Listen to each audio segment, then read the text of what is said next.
জনাব আসিফ মাহমুদ, আপনি বাংলাদেশের কোনো একটা এলাকা থেকে এমপি দাঁড়ালে পাশ করতে পারবেন? পারবেন? জীবনে কোনো নির্বাচনে পাশ করেছেন আপনি? ভাই, এত সহজ না। তা আপনাকে ম্যান্ডেটটা কে দিল? আপনি সংস্কার কার্যক্রম বাস্তবায়ন করবেন কিভাবে? আপনি বাস্তবায়ন করতে পারবেন না। আপনি একটা দিক নির্দেশনা দিতে পারবেন, আপনারা বলতে পারবেন এভাবে এভাবে সংস্কার করলে ভালো হবে। সেই সংস্কার করার দায়িত্ব আপনাকে দেয় নাই জনগণ, মাথায় রাখতে হবে, দেয় নাই ভাই। কোথায় দিয়েছি বলেন তো? আপনাকে কোথায় কোথায় পেলেন আপনি যে আপনাকে দায়িত্ব দেওয়া হয়েছে, যে এই সংস্কার করার জন্য আসিফ মাহমুদ সজীব ভুঁইয়াকে দায়িত্ব দেওয়া হলো? কোথায়, কে বলেছে? আমি তো আপনাকে দায়িত্ব দিইনি ভাই। আমি চাইছি সেটা কি জনগণ, আমাকে আপনি বাদ দিয়ে দেবেন? আমার তো একটা ভোটের অধিকার আছে, আপনারও একটা ভোটের অধিকার আছে। হ্যাঁ, আপনি তরুণ, আপনি মেধাবী হতে পারেন, আমি মূর্খ, আমি বৃদ্ধ হতে পারে, তারপরেও তো আমার একটা ভোট, আপনার একটা ভোট। আপনি একটার বেশি ভোট দিতে পারবেন না, আমিও পারবো না। আমার ভোট আপনি অর্ধেক করতে পারবেন না। তাহলে কে দিল আপনাকে দায়িত্ব এটা বাস্তবায়নের? আপনারা একটা দিক নির্দেশনা দিতে পারেন, সেই দিক নির্দেশনা গ্রহণ হবে কি না হবে সেটা জনগণ বুঝবে, জনগণের প্রতিনিধিরা বুঝবে। সর্বকনিষ্ঠ উপদেষ্টা কিন্তু অনেক গুরু দায়িত্বপ্রাপ্ত উপদেষ্টা, যুব ও ক্রীড়া এবং স্থানীয় সরকার, পল্লী উন্নয়ন ও সমবায় মন্ত্রণালয়ের উপদেষ্টা উনি আসিফ মাহমুদ সজীব ভুঁইয়া। তিনি আজকে বুধবার সকালে ঠাকুরগাঁওয়ে ওই বালিয়াডাঙ্গি উপজেলা পরিষদে ওখানে অসহায় ও দুস্থ মানুষের মধ্যে শীত বস্ত্র বিতরণ করেছেন এবং বিতরণ শেষে তিনি সাংবাদিকদের বিভিন্ন প্রশ্নের জবাবে অনেক কথা বলেছেন। উনি যে যে কথাগুলি বলেছেন সেই কথাগুলো নিয়ে আমি একটু কথা বলতে চাই, আলাপ করতে চাই। আমি মনে করি আমাদের এটা জানা দরকার, বোঝা দরকার, শোনা দরকার, এই কারণে যে তাতে ওনাদের মনোভাবটা কি, আমাদের উপদেষ্টা পরিষদের মনোভাবটা কি সেটা আমরা একটু জানতে পারবো। তিনি কি বলেছেন সেটা আপনারা একটু শুনুন। আমি একটা যে পত্রিকা থেকে নিয়েছি সেটা হলো দৈনিক প্রথম আলো থেকে নিয়েছি আমি কথাগুলো। আমি এটা পড়বো, আপনাদের পড়ে শোনাবো, পাশাপাশি আমি মন্তব্য অল্প একটু করবো। তার আগে এটা লেখার পর প্রথম আলো পত্রিকার যারা পাঠক তারা নিচে কি কমেন্ট করেছেন আমি সেগুলো আপনাদের একটু পড়ে শোনাবো। তাতে যে জিনিসটা হবে সব মানুষের মনোভাবটা কেমন সেটা আপনারা একটু বুঝতে পারবেন। তিনি প্রথম বলেছেন যে এই গণ অভ্যুত্থানের যে এক দফা ছিল তা হলো স্বৈরাচারী শেখ হাসিনার পতন ও ফ্যাসিবাদী ব্যবস্থার বিলোপ। ফ্যাসিবাদী ব্যবস্থার বিলোপ বলতে আমরা স্পষ্টভাবে বুঝি বাংলাদেশের প্রতিষ্ঠানগুলোকে ফ্যাসিজমের মধ্য দিয়ে নিয়ে যাওয়া হয়েছে, সব প্রতিষ্ঠানকে ধ্বংস অবস্থায় রেখে যাওয়া হয়েছে, আর্থিক প্রতিষ্ঠানগুলোকে ধ্বংস করা হয়েছে। সেই জায়গা থেকে, এক দফা বাস্তবায়নের জায়গা থেকে আমরা মনে করি সংস্কারের কার্যক্রম অত্যন্ত গুরুত্বপূর্ণ। তার মানে উনি বলতে চেয়েছেন যে ফ্যাসিজম ছিল 15 বছর, এই ফ্যাসিজমের মাধ্যমে সব কিছুকে নষ্ট করে দেওয়া হয়েছে, সমস্ত প্রতিষ্ঠানকে ধ্বংস করে দেওয়া হয়েছে।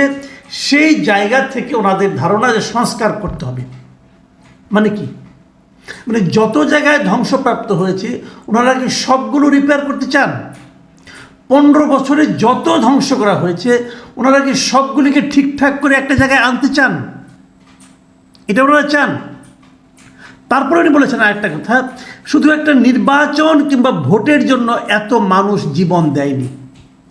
প্রথম আলো এই বাক্যটা দিয়ে হেডলাইন করেছে যে একটা নির্বাচন কিংবা ভোটের জন্য এত মানুষ জীবন দেয়নি। খুব ভালো কথা, আমি তার সঙ্গে একমত। আসলে শুধু একটা নির্বাচন ও ভোটের জন্য এত মানুষ জীবন দেয়নি। যদি না দিয়ে থাকে তখনই আমার সাপ্লিমেন্টারি কোশ্চেন, জনাব আসিফ মাহমুদ, তাহলে কেন তারা জীবন দিয়েছে? কারণ তো লাগবে। কেন? সংস্কারের জন্য? ওকে, সংস্কারের জন্য জীবন দিয়েছে, সে প্রসঙ্গে আসছি, একটু পরে আসছি। তারপর উনি বলেছেন এই সরকারের ক্লিয়ার ম্যান্ডেট হচ্ছে আমরা সংস্কার কার্যক্রমগুলো করব, একদম ক্লিয়ার ম্যান্ডেট ওনাদের। তারপরে উনি কীভাবে করবেন তাও বলেছেন যে আমাদের কমিশনগুলোর 3 মাসের মতো সময় হয়ে যাচ্ছে, তারা প্রস্তাবনা দেবে, তারপর যারা স্টেক হোল্ডার আছে তাদের সঙ্গে কথা বলে সংস্কার কার্যক্রম বাস্তবায়ন করে একটা নির্বাচনের দিকে যাব। আমি এখানে কয়েকটা প্রশ্ন আপনাদের করতে চাই। আমি একটু পেছন দিক থেকে আসি।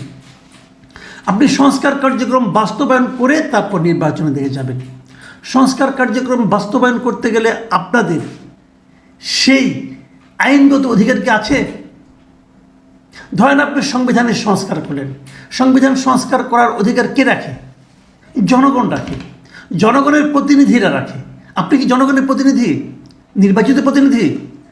জনাব আসিফ মাহমুদ, আপনি বাংলাদেশের কোনো একটা এলাকা থেকে এমপি দাঁড়ালে পাশ করতে পারবেন? পারবেন? জীবনে কোনো নির্বাচনে পাশ করেছেন আপনি? ভাই, এত সহজ না। তা আপনাকে ম্যান্ডেটটা কে দিল? আপনি সংস্কার কার্যক্রম বাস্তবায়ন করবেন কিভাবে? আপনি বাস্তবায়ন করতে পারবেন না। আপনি একটা দিক নির্দেশনা দিতে পারবেন, আপনারা বলতে পারবেন এভাবে এভাবে সংস্কার করলে ভালো হবে। সেই সংস্কার করার দায়িত্ব আপনাকে দেয় নাই জনগণ, মাথায় রাখতে হবে, দেয় নাই ভাই। কোথায় দিয়েছি বলেন তো আপনাকে? কোথায় কোথায় পেলেন আপনি যে আপনাকে দায়িত্ব দেওয়া হয়েছে, যে সংস্কার করার জন্য আসিফ মাহমুদ সজীব ভুঁইয়াকে দায়িত্ব দেওয়া হলো? কোথায়, কে বলেছে? আমি তো আপনাকে দায়িত্ব দিইনি ভাই। আমি চাইছি সেটা জনগণ। আমাকে আপনি বাদ দিয়ে দেবেন? আমার তো একটা ভোটের অধিকার আছে, আপনারও একটা ভোটের অধিকার আছে। হ্যাঁ, আপনি তরুণ, আপনি মেধাবী হতে পারেন, আমি মূর্খ, আমি বৃদ্ধ হতে পারে, তারপরেও তো আমার একটা ভোট, আপনার একটা ভোট। আপনি একটাই বেশি ভোট দিতে পারবেন না, আমিও পারবো না। আমার ভোট আপনি অর্ধেক করতে পারবেন না। তাহলে কে দিল আপনাকে দায়িত্ব এটা বাস্তবায়নের? আপনারা একটা দিক নির্দেশনা দিতে পারেন, সেই দিক নির্দেশনা গ্রহণ হবে কি না হবে সেটা জনগণ বুঝবে, জনগণের প্রতিনিধিরা বুঝবে। এইগুলো কিন্তু খুবই কনফিউজিং কথাবার্তা বলছেন আপনারা। আসলে যেমন একটা কথা বলছেন, এই সরকারের ক্লিয়ার ম্যান্ডেট হচ্ছে আমরা সংস্কার কার্যক্রমগুলো করব। ম্যান্ডেটটা কেউ না কেউ দেয়। আপনাকে ম্যান্ডেট কে দিল? আপনাকে ম্যান্ডেটটা কে দিয়েছে ভাই? বলেন তো আপনি আমাকে, কে দিয়েছে? এদেশে জনগণ দিয়েছে আপনি বলতে পারেন। তো সেই যে দিয়েছে, যে সেটা আপনি কীভাবে প্রমাণ করবেন? যদি কেউ আপত্তি করে, যদি কেউ বলেন আপনাকে দেয় নাই, আপনি কীভাবে প্রমাণ করবেন দিয়েছে? কীভাবে? গায়ের জোরে? গায়ের জোরে তো হাসিনাও বলতো যে তাকে নাকি জনগণ ম্যান্ডেট দিয়েছে এগুলো করার জন্য। তো তার সঙ্গে আপনার পার্থক্যটা কোথায় থাকতেছে? এত সহজ না, বুঝতে হবে, বাস্তবতাকে মানতে হবে। আপনি কি বলেছেন এখানে দেখেন, যে আপনারা সংস্কার করবেন, ভালো কথা। আচ্ছা ভালো কথা, আমি যেখানে একটা প্রশ্ন করি, আপনি যে সংস্কার করতে পারবেন তার গ্যারান্টি কোথায়? আপনি আমাকে এটা বুঝান তো ভাই। আপনি যে সংস্কার করার জন্য ক্যাপেবল পারসন, তার প্রমাণটা কোথায়? একজন ডাক্তার, সে অপারেশন করার জন্য ক্যাপেবল। কীভাবে? তার অপারেশনের একটা সার্টিফিকেট আছে, সেটা শিখেছে 10 বছর 5 বছর, সেটা শিখেছে, সে এই বিদ্যায় পারদর্শী বলে তাকে স্বীকৃতি দেওয়া হয়েছে। তার কাছে যাই কিন্তু আমি যে শুয়ে পড়বো, কিন্তু আমার খুব পরিচিত একজন লোক, তাকে আমি খুব ভালোবাসি, সে ছুরি কাছে নিয়ে আসলো, আর সে বললো ভাই আপনি শুয়ে পড়েন, আপনাকে অপারেশন করবো। আমি রাজি হব। সে কিন্তু অত্যন্ত আন্তরিকতার সঙ্গে আমার অপারেশন করতে চাইবে, আমি রাজি হব। আপনি রাজি হবেন? আপনি রাজি হবেন ভাই? আপনি হবেন না, কারণ আপনি জানেন না যে আপনার এই প্রিয়জন যিনি ছুরি কাছে নিয়ে হাজির হয়েছেন, তার এই কাজটা করার অভিজ্ঞতা অথবা দক্ষতা এটা সর্বজন স্বীকৃত কিনা আপনি জানেন না। আপনি কাকে দিয়ে সংস্কার করাচ্ছেন, তারা কি স্বীকৃত? তারা কি যোগ্যতামূলক? প্রমাণ করেন আপনি কিভাবে যোগ্যতামূলক। সংবিধান সংস্কার করতেছেন, এমন একজন লোকের সংবিধান সংস্কার কমিটির সভাপতি বানাইছেন যিনি এই দেশের নাগরিক, কিন্তু আরেক দেশের নাগরিক, উনি আমেরিকার নাগরিক। আমি যদি বলি উনি আমেরিকার নাগরিকত্ব নেওয়ার সময় যে শপথ করেছেন, উনি শপথ করেছেন জন্য আমেরিকার স্বার্থ সংরক্ষণ করবেন। আমি যদি বলি এই সংস্কারের মাধ্যমে উনি এই দেশে এসে আমেরিকার স্বার্থ সংরক্ষণ করতেছেন, আপনি কি জবাব দেবেন? উনি তো সংবিধান বিশেষজ্ঞ, উনি ছিলেন জার্নালিজমের টিচার, পরে হয়েছেন রাষ্ট্রবিজ্ঞানের টিচার। আপনি তো লোকই চয়েস করতে পারেন না। আপনি গণমাধ্যম সংস্কার করতেছেন, গণমাধ্যম সংস্কার কমিশনের চেয়ারম্যান বানিয়েছেন কাকে? যে ব্রিটেনের নাগরিক। কেন? আমার দেশে গণমাধ্যমকে বুঝে না? আমরা তো জানিনি না কাকে দেখে সংস্কার করাইতে হবে। যে কটা কমিটি হয়েছে, এই কমিটিগুলোকে আপনি তো আমি তো মনে করি না। কার সঙ্গে আলাপ করে কমিটিগুলো করেছেন? আপনি তো লোকই নির্বাচন করতে জানেন না। পলিটিক্যাল পার্টিগুলো দেশ চালাবে, কোনো একটা পলিটিক্যাল পার্টির মতামত দিয়েছেন যে কোন সংস্কার কমিশনে কে কে থাকবে? তাদের একজনকে প্রতিনিধি আপনাদের নেওয়া উচিত ছিল, নিয়েছেন? নেননি।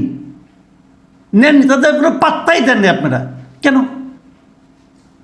কেন দেননি? আপনারা বলবেন যে আমরা শেখ হাসিনাকে নামাইছি, অতএব সব এখতিয়ার আমাদের। যারা নামায় তারা গড়ার যোগ্যতা রাখে, এটা প্রমাণ করে না। বিল্ডিং যে ভাঙে আর বিল্ডিং যে গড়ে একই লোক নয়। একটা বিল্ডিং ভাঙার জন্য যারা কারিগর, যারা এক্সপার্ট, তাদেরকে দিলে পরে বিল্ডিং তারা বানাইতে পারবে এর কোনো গ্যারান্টি নাই। এটা প্রমাণিত নয়, সে প্রমাণ আপনারা করতে পারেন নাই ভাই। কাজে এত সহজে কথা বলা ঠিক না। আমি কয়েকটা কমেন্ট পড়ি আপনাদের। প্রিয় দর্শক, আপনারা শুনেন কমেন্টগুলো। আমি র্যান্ডমলি প্রথম থেকে যে কটা পেয়েছি আমি এরকম কয়েকটা কমেন্ট নিয়েছি। একজন লিখেছেন, ভাব দেখে মনে হয় সে দেশের প্রধানমন্ত্রী, আর 15 দিন তারপর সবাই নির্বাচনের আন্দোলনে নামবে। আরেকজন লিখেছেন, জাফর আলী প্রামাণিক লিখেছেন, তাহলে কিসের জন্য জীবন দিয়েছে? আপনাদের ক্ষমতা ধরে রাখার জন্য নিশ্চয়ই নয়, বিনা নির্বাচনের ক্ষমতায় থেকে সরকারি টাকায় আপনাদের রাজনৈতিক দল ঘোষণার জন্য নয়। আরেকজন আননেমড ইউজার তিনি লিখেছেন, সে তো ঠিকই, সবাই আন্দোলন করেছে আপনাদেরকে রাজা বানাতে। আসিফ সাহেব শুনেন, সহ্য হয়তো কথাগুলো সহ্য হচ্ছে তো, সামনে আরও আসবে, অপেক্ষা করেন। মেহের উল আজিজ লিখেছেন, নির্বাচন ছাড়া কোনো কিছু সম্ভব নয়, সংসদকে পাশ কাটিয়ে নেওয়া সকল সিদ্ধান্ত অবৈধ, এই সত্য মানতেই হবে। আরেকজন লিখেছেন, সংস্কারের মূলা ঝুলিয়ে ক্ষমতাকে দীর্ঘায়িত করার ধান্দা। আরেকজন লিখেছেন, কোটা থেকে শুরু, এখন কত কিছু, ভোট ও ভাতের অধিকার এবং সামাজিক নিরাপত্তা সাধারণ মানুষের গণদাবি। আবার আসিফুল হক লিখেছেন, আগে সংস্কার তারপর নির্বাচন। আরেকজন আননেমড ইউজার লিখেছেন, আপনারা আবার শেখ হাসিনার মতো আচরণ করতেছেন। জনাব আসিফ মাহমুদ, এত কিছুর বিনিময়ে যাকে ক্ষমতা থেকে নামিয়েছেন, সেই লোকের সঙ্গে, সেই স্বৈরাচারের সঙ্গে মানুষ এখন আপনাদেরকে তুলনা করছে। এর চেয়ে পেইনফুল, এর চেয়ে দুঃখের আর কি থাকতে পারে? আপনারা দুঃখ পান কিনা জানি না, আমরা দুঃখিত হই।